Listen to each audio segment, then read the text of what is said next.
From the 1011 Now Alert Center, this is Morning Pulse. Good morning. This is Craig Allison with your Morning Pulse for Thursday, January 22nd.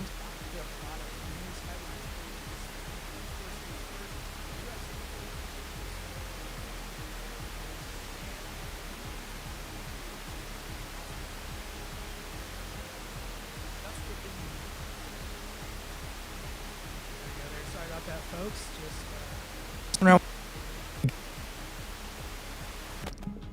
Hold on a second. There we go. Okay. My microphone's working now. Sorry about that, folks. Anyways, so starting things off on the lighter side, we have a lot of very serious news to get to, but of course, just some news breaking this morning. Sinners now holding a new record for the Academy Awards with 16 nominations, including Best Picture, and just reading some of those Best Picture nominees off the top. Begonia, F1, Frankenstein, Hamnet, Marty Supreme, One Battle After Another, The Secret Agent, Sentimental Value, and Train Dreams, along with Sinners. So again, just a lot of exciting movie news there. If you do follow that sort of thing, the Oscars is on March 15th. But that being said, let's get back into our more serious news, starting off with our international headline this morning. President Trump leaves Davos, Switzerland today with a concept of a deal on Greenland in the works. His threats of tariffs and possible military action going into the World Economic Forum raised concerns among some European allies as he works to lower the temperature. Some American lawmakers worry about the impact on relations with world leaders. President Trump cemented his Board of Peace, the group part of his peace plan for Gaza, the day before. On social media, the president said early agreements on a framework came after a, quote, very productive meeting with NATO Secretary General. Trump also announcing he will, quote, will not be imposing tariffs on a host of European nations that resisted his push. Details of the framework still scarce, though NATO said negotiations are aimed at ensuring that Russia and China never gain a foothold in Greenland. NATO's Secretary General says increased Arctic security will be visible this year. And as well, at that conference, the Board of Peace would be limited to 3-year terms unless a member paid $1 billion for the board's projects. While over a dozen nations have signed on, some key allies have declined. President Trump is also slated to meet with Ukrainian President Zelensky about Russia's ongoing war today. U.S. Envoy Steve Witkoff overnight said negotiations are wrapping up now down to one issue. Again, this as well also breaking in from this morning.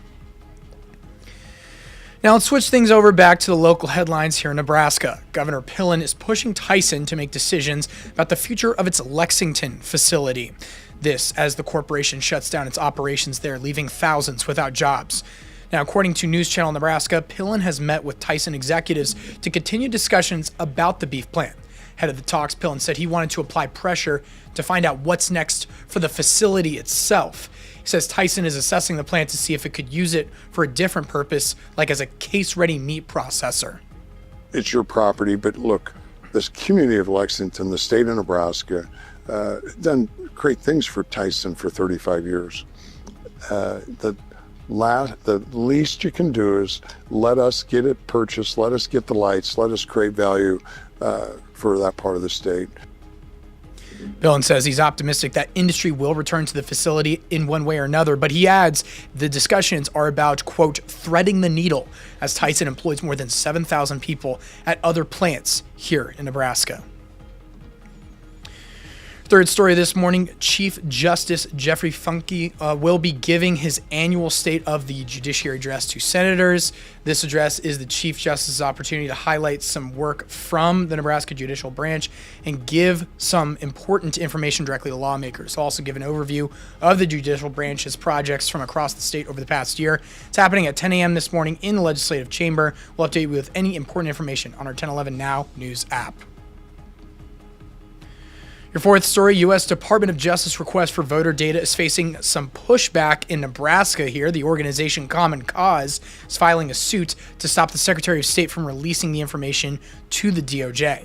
DOJ says the information is being requested to make sure voter registration records are accurate and secure. This would include things like your address, driver's license number, and partial social security number. There's a hearing on this next week where a judge will decide if Secretary of State Bob Evnen can or cannot release that info, so we'll be sure to keep you updated on those developments. Now, before we get to our final story, this is happening today.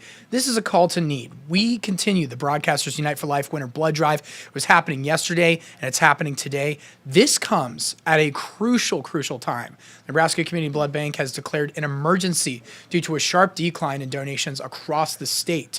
NCBB says the holidays and seasonal illness have caused a disruption in collections and created a deficit that the community is still working to overcome. In recent weeks, blood donations have dropped by nearly 30%. Now, this being said, if you go donate blood, they'll give you a free Chick-fil-A sandwich, a free t-shirt. It's not a bad deal. But again, it's right there on your screen. January, today actually is that day, January 22nd. But it's from 9 a.m. to 5 p.m., so it's got a wide window of availability to go. And you can register today at ncbb.org. So be sure to check that out if you can donate. Now wrapping things up with your final story in sports news. Nebraska welcomed Washington to Pinnacle Bank Arena last night, looking to extend its win streak to 23, dating back to last year. Now, Brandon Frager gets busy on the fast break. He scores, but he rolled his ankle. He'd sit out the rest of the game and wear a left boot. Price Sanford drills from distance, hitting 4 threes last night, and Sam Hoiberg also connects from deep, finishing in double figures for the third consecutive game. Nebraska would lead by as many as 18 points. The Huskers control the game down the stretch. Pickup win number 19 on the season, so that's 19-0. Coach Hoiberg speaking on Frager's injury after the win. I just told the guys in the locker room, everybody's got to be ready. Braden's given us a lot, obviously, this season on both ends of the floor, and everybody's got to be ready to step up in his absence and contribute. And I thought guys did that tonight. Hoiberg says Frager was sore after the game and will be taking x-rays today, but he expects that he'll be fine. That's going to be your morning pulse for this Thursday morning, and we'll wrap things up with a look at your 7-day forecast. It is frigid out there, but it is a weather alert day coming up Friday and Saturday.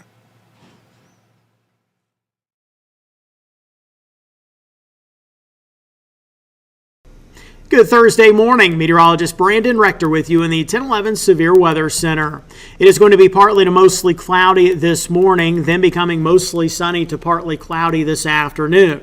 South-southwest winds this morning becoming north-northwest this afternoon at around 10 to 20 with maybe some gusts up to 30 miles per hour. Clouds will increase again as we go through tonight, so it becomes mostly cloudy, if not cloudy. Those north-northeast winds will continue at around 10 to 20 miles per hour. Temperatures at noon in the low 20s to mid 30s. By 4, we are in the upper teens to upper 30s, and by 8, around 5 to 25. We do have a cold weather advisory in place for much of Nebraska. Extreme cold warning for part of northern Nebraska late tonight into Friday. Wind chills could be as low as 30 to 35 below zero.